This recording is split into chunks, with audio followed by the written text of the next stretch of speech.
O presidente ainda diz que a coisa tá boa e o presidente ainda quer que o Banco Central, responsável pela saúde da moeda, sinalize com baixa de juros, olhando esse pessoal que, ao invés de cuidar do arcabouço fiscal e de sabatinar o novo diretor do Banco Central, está preocupado com festas juninas neste mês que a primeira semana já foi ponto facultativo? Mas esse pessoal de Brasília gosta de formação de quadrilha, não gosta? Adora. Pô, deixa os caras. Deixa os caras Eles gostam muito disso, pô. Quadrilha junina, né? Quadrilha junina, claro. Não pensei em outra coisa. Não, de jeito algum. Não. Pavinato, pelo primeiro ponto, tem 20 anos aproximadamente que eu trabalho, fico me manifestando por uma reforma política de verdade no Brasil, em que modifique totalmente as funções de cada poder do Estado.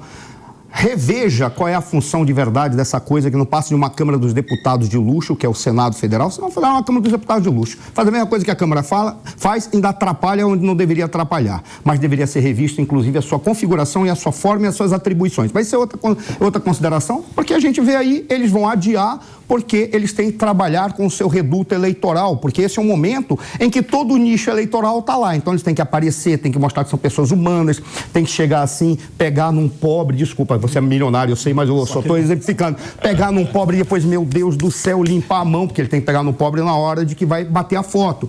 Então eles precisam fazer isso. Agora, o que mais me incomoda é verificar a preocupação em colocar o Galípolo. O Galípolo é um cara tecnicamente bem formado, ele é um cara extremamente elegante, educado, gentil, inteligente, mas tem algumas coisas que já me incomodam. A primeira delas, primeiro, ele é o vice-ministro da Fazenda. Como assim vice-ministro? Ele é o secretário executivo.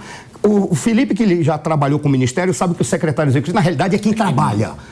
O ministro, propriamente dito, é uma diva que fica desfilando pelo baile e dançando com todo mundo. Quem trabalha de verdade é o secretário executivo, porque é o cara que tem um orçamento e o cara que tem um planejamento do ministério nas suas mãos. Esse é o cara. Coloca um cara que é o vice-ministro da Fazenda para concorrer e para ser sabatinado para entrar num cargo de uma diretoria chave do Banco Central para fazer a contraparte com o Roberto Campos Neto. Mas aí tem um detalhe. Eles não estão preparando o Galípolo para ser um diretor.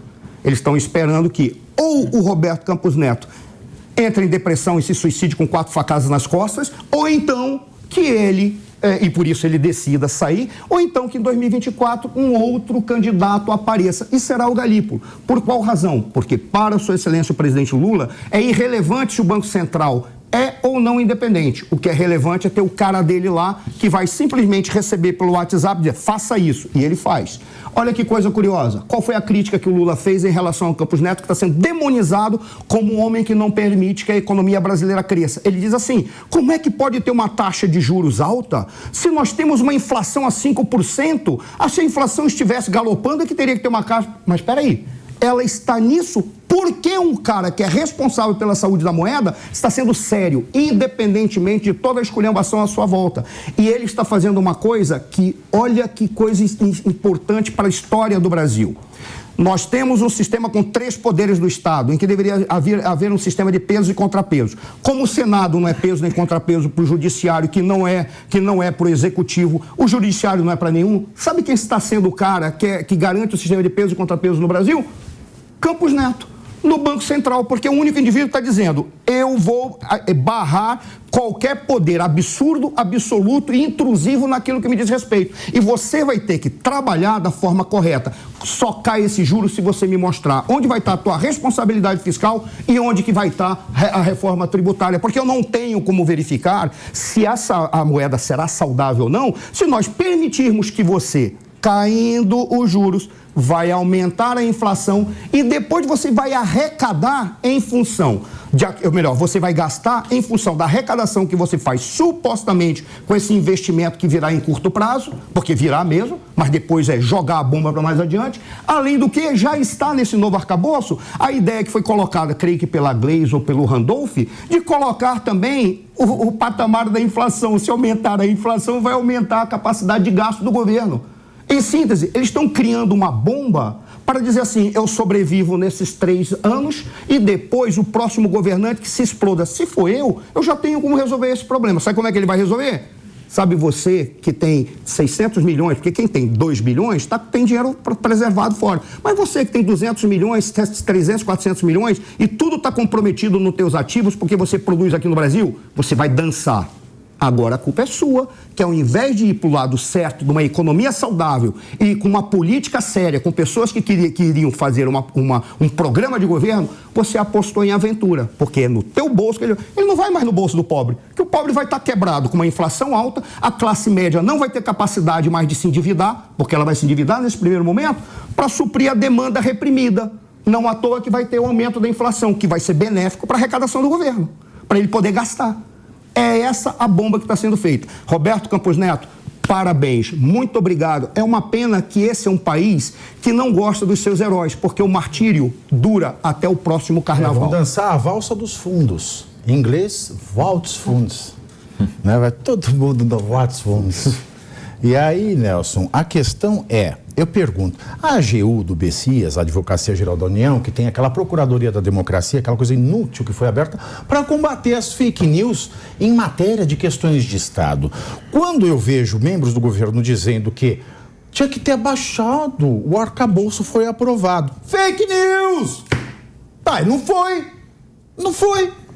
Aí tem um outro presidente vira e fala assim, mas a inflação tá domada, tinha que baixar. Fake news, tá domada porque o juro tá alto. Por que ninguém faz nada? Por que o AGU não age? Este AGU é um prevaricador, pelo amor de Deus. Ele está deixando fake news se espalharem, né, por pessoas do próprio governo. E tem mais ainda, como é que você vai baixar uma taxa de juros se este arcabouço fiscal que está sendo votado, pelas projeções do Haddad, é um arcabouço que vai recolher muito em fiscalização e multas. E a gente acabou de ter uma decisão do STF que desconsiderou a multa de um mensaleiro porque ele não tinha condições de pagá-la. Ao invés de deixá-lo lá com a dívida aberta, né? Não, cancelaram a multa. Aí isso é um sinal para quê? Bom, as multas podem ser canceladas no Brasil quando a pessoa não tiver dinheiro para pagar. Pessoas físicas, pessoas jurídicas, e aí a ideia desse arcabouço que já é ruim vai ficar impraticável. Já pensou se o cidadão, um cara que recebe qualquer multa por aí, multa de trânsito, multa por qualquer coisa, pudesse só dizer, olha, eu não tenho como pagar, e a multa fosse cancelada, seria, né, seria para todos os brasileiros e não só para alguns privilegiados. Mas vamos lá, a questão dos juros, ela é, claro, é um juros altíssimo, não é o ideal que a gente tivesse um juros a 13%, que fosse mantido nesse patamar alto, é ruim para quem precisa de financiamento, para aquele que não tem caixa, para aquele que não tem uma poupança, um dinheiro guardado, que é o que é a vida de todos os brasileiros, praticamente da grande maioria, mais de 90% dos brasileiros. Então é ruim, mas é necessário. É o remédio amargo que tem feito com que essa taxa de inflação fique na faixa dos 5%. É por conta dos juros, nesse patamar, que a inflação está controlada e aparentemente vai atingir a sua meta para esse ano. Mas a gente precisa fazer um contexto aqui desse ano, um contexto temporal. O presidente Lula elegeu o Campos Neto como seu adversário no ramo da economia desde o começo do governo. Ele vem criticando o Campos Neto, ele vem criticando a autonomia do Banco Central e ele vem criticando a taxa de juros neste nível de 13%. Mas daí, o que ele poderia fazer para que os juros pudessem abaixar? Trabalhar é demais dele. Trabalhar, fazer política pública em prol da economia. Ele está com o broto, ele está viajando com o broto. Em prol da economia. E aí a gente precisa se lembrar que a taxa de juros ela não é só em razão da inflação, mas é em razão da pressão inflacionária, ou seja, da possibilidade de aumento da inflação. E o que a gente vê no governo em relação à economia nos últimos meses, por exemplo, são políticas que causam mais pressão inflacionária. Eu vou dar só 4 exemplos aqui. Primeiro, reoneração do diesel antecipada. A gente vai ter diesel mais caro. Isso impacta diretamente na inflação, porque a gente tem cerca de 80% de todo o transporte no Brasil por via ferroviária, exato, via caminhão, que usa diesel. Via rodoviária. Rodoviária, exato. Então, como é que fica essa questão? O cara, para produzir, ele precisa de insumo. O insumo chega como? Com frete de caminhão. Aí ele precisa mandar o produto depois que está pronto. O alimento vai por onde? Pelo caminhão. Então, vai colocando, agregando valor aí nesse custo que vai aumentando. Quando chega na boca do mercado, já está tudo mais caro. Por quê? Porque o diesel ficou mais caro e isso vai aumentando a inflação, as coisas ficam mais caras. Mais do que isso, a gente teve, em contraponto aos juros altos do Banco Central, o programa Desenrola, que tem uma finalidade nobre, que é ajudar as pessoas a saírem do endividamento, mas que vai contemplar 70 milhões de brasileiros, o que corresponde a 1/3 do Brasil, com juros baixos. Então ele faz um contraponto aqui aos juros altos, dando juros baixos a 1/3 da população, e isso gera pressão inflacionária, porque o dinheiro para esta fatia da população vai estar mais barato. Pessoas que devem até R$5.000, está com o nome no Serasa, no SPC. Ele ainda tem a ampliação do Minha Casa Minha Vida. Então, aqueles juros baratos do Minha Casa Minha Vida era para casa de até 200 e poucos mil, agora vai contemplar casa de até 350. Então, o que o governo vai poder fazer é o seguinte: eu aumento o diesel e a inflação. Para você que precisa de tirar sua dívida, juros baixinho. Para você que precisa comprar uma casa, juros baixinho. Casa não só de 200 e pouco mil, até 300 também. Você que vai comprar uma casa um pouquinho mais cara, juros baixinho para você também. Vou emprestar para o país galopeiro. Isso. Exato. Juros baixinho para você, para não pagar ainda, né? E aí isso vai fazendo o quê? Solta juros. Com que o Banco Central mantenha essa taxa de juros em 13% por culpa do governo. Se o governo quisesse juros mais baixos, melhoraria a sua política econômica. Essa é a minha avaliação. Você que é amigo do Galípolo, Pepe, o que você acha disso aí? Não, Pavinato, o que eu acho... Eu fiquei observando aqui... Ela fez foto, eu vi. Pavinato, não dá para defender taxa Selic a 13,75%. Mas assim, o Lula não foi o melhor presidente do mundo? Com a média de taxa Selic a 18%? Ele foi o melhor presidente do universo, da história. Vamos lá. Nunca antes visto na história desse país. Ele foi o melhor presidente, segundo ele mesmo. É outro contexto. Né? O contexto atual, só que o contexto atual, o Brasil tem uma das menores inflações do mundo, com a maior taxa Selic do mundo.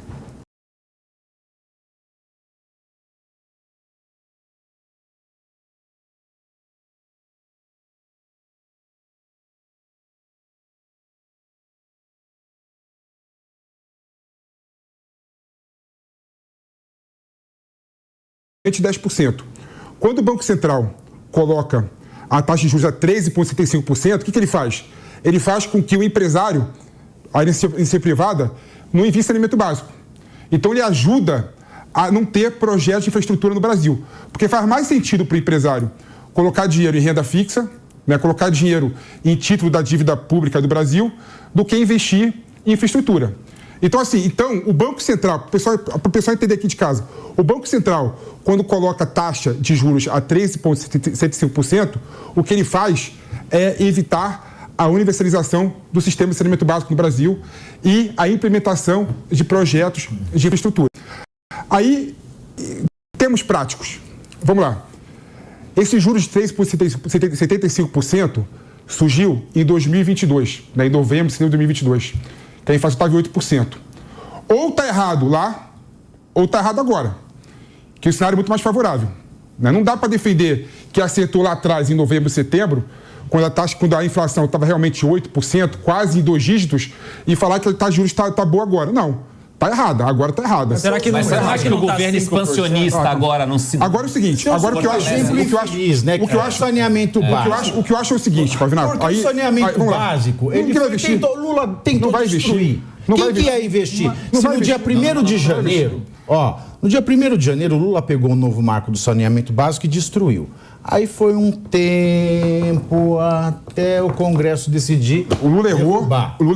Como está errado também, ninguém vai ficar preocupado com o saneamento básico. Porque ninguém ia investir no saneamento básico que o Lula fez. Olha que coisa. É o primeiro empresário do mundo. A tua perspectiva é muito estranha. Você imagina que os empresários eles estão entrando no mercado porque eles querem ganhar o prêmio Nobel da Paz. O empresário ele vai onde tem dinheiro para que ele possa multiplicar. Hoje em dia o dinheiro está onde? Multiplica, senhor. O dinheiro está onde hoje em dia? O dinheiro está onde?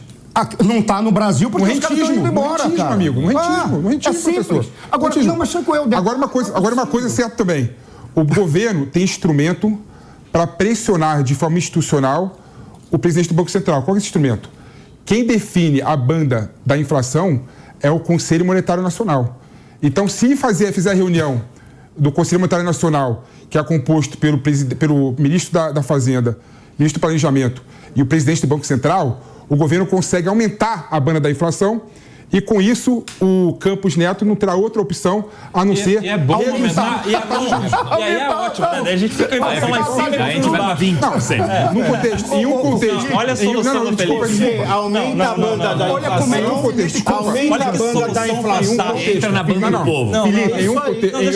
Felipe. Deixa eu falar, em um contexto, responda a pergunta já, em um contexto em que o processo inflacionário não vai ocorrer porque as famílias estão endividadas, não tem onde gastar, tem uma crise de demanda grande no Brasil, você não consegue fazer com que o processo inflacionário aumente. As famílias vão se endividar mais ainda pelo crédito que vai ser aberto a partir da ilusão que eles vão criar. 13,75%, professor. Assim. Mas é uma questão de dívida. De olhar. As famílias estão endividadas, mas o Brasil também não produz. Então fica elas por elas. Felipe, eu nunca vi uma solução. Não vai ter excesso de oferta porque não se oferta nada. Não, Felipe, desculpa. E você aumentar a banda para baixar os juros e colocar na bunda do povo também não é uma coisa boa. Tem nada a ver uma coisa com a outra. A coisa mais absurda. Eu sei que os fatores... Você não pode defender os pobres. É o Felipe dizer que quem tem política econômica é o banco. Política econômica quem define é o governo. O Banco Central trata da saúde da moeda. Ponto. Então me fala por que em novembro é mesmo taxa de juros. Em novembro e agora. Porque o cálculo que foi apresentado pelos elementos técnicos produziram esse resultado que vem. É aquilo que ele falou. Responde, Nelson. Eu te respondo. Nelson, por favor, responda, porque não está dando mais para... Olha só, responda. Hoje os juros está a 5%, porque em novembro a taxa ficou em 13,75%. É isso, o juro não, a inflação tem que diminuir agora. Dá para diminuir agora. É uma consequência. A inflação diminui agora. É fruto um processo. daquela taxa de 13%. Mas vou te dizer uma coisa, Felipe. Que você falou. Deixa eu falar uma coisa. Termina aí, vamos terminar. Eu nunca vi uma ideia tão fantástica como a do Felipe de reduzir os juros. É só aumentar a taxa da inflação, ou seja, aumenta a inflação. A banda da inflação. Se aumentar a inflação, aumenta a taxa de juros. A bandinha. Tem que abrir a banda. Não, Felipe, deixa eu me defender. Abre a banda. Ele está falando que não tem aqui. Mas só uma coisinha. Não é só a questão da inflação, é a expectativa de inflação.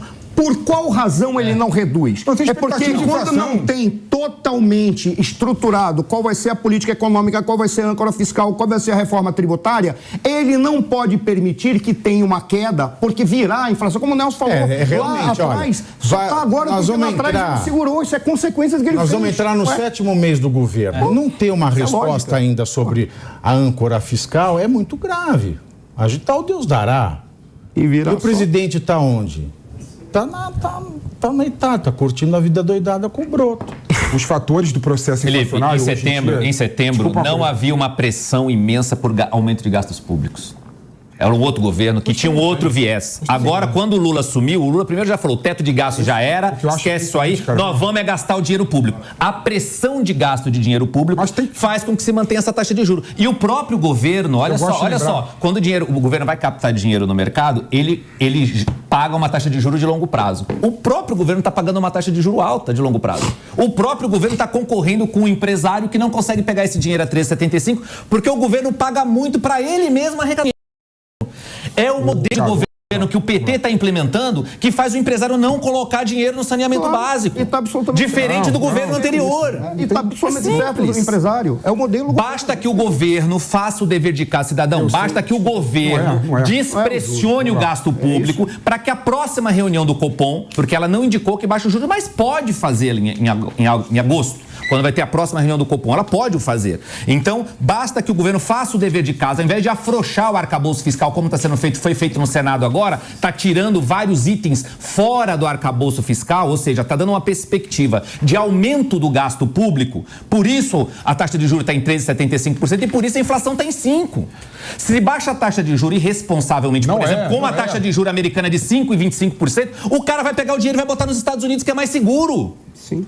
Qualquer empresário sensato vai fazer um negócio desse, com o governo com a perspectiva de gastar o dinheiro público a rodo. Os indicadores inflacionários demonstram que não vai ter inflação acima de 5% nos próximos meses. Isso me permite fazer o seguinte, se o modelo econométrico... Se o modelo... Meu estudo de economia, que você não tem. Vamos lá. Vamos lá. Não, eu até concordo que possam haver esses indicadores. Mas são os indicadores. Do argumento ad São os hominem. indicadores com a expectativa do arcabouço aprovado. Isso. Os indicadores macroeconômicos Com a expectativa do me arcabouço permite aprovado. afirmar que não vai ter inflação no Brasil acima dos 5%, 6%. O que me dá tranquilidade é com a expectativa do arcabouço. O que me dá tranquilidade, se o modelo econométrico do presidente do Banco Central, respondendo o Nelsinho, fala que vai ter inflação, tal, de aumentar a banda da inflação, porque eu sei que meus indicadores inflacionários não vai fazer... Felipe. Não vai apontar que vai ter inflação. Qual indicador? Agora é o seguinte. Deixa eu só fazer uma Não, deixa eu parte. continuar, Nelsinho, por favor. Vai, termina aí. Tem um break. O que eu acho engraçado é o seguinte, vai. Quando você pega a equação do PIB, você fala, pô, o que é o PIB? PIB é o seguinte, é o que a família gasta, família endividada. Mas o que as empresas investem, empresas estão endividadas, né? Mais investimento público, mais balança comercial. Nessa equação, a única coisa que pode mudar para aumentar o crescimento econômico é investimento público. Então tem que investir, tem que gastar dinheiro mesmo, não sei, com responsabilidade. Com responsabilidade. Mas tem que gastar dinheiro mesmo. Você falou Se não colocar dinheiro público nessa equação, não vai ter crescimento econômico. Não. Ponto. Essa é a tua formação em economia? Colocou essa fórmula, essa cálculo de equação de primeiro grau aí, acho que você está reduzindo a economia. A economia passa por outros processos. Não é isso não, são modelos econômicos. Como é que é o PIB então? Como é que calcula o PIB? Então, mostra para mim. A fórmula do PIB pode ser essa e essa mesmo. A questão toda é o seguinte, mas você não faz um raciocínio a partir do elemento tão básico como se ele fosse decomposto uma série de elementos que investem, que tem a razão do investimento privado e do investimento público. O problema é que quando o investimento público entra, ele traz um desenvolvimento, não, ele traz um crescimento num curto prazo. A partir daí é só dívida e o investidor privado sai... 100% é impossível. Ele sai Nessa equação é necessário com urgência?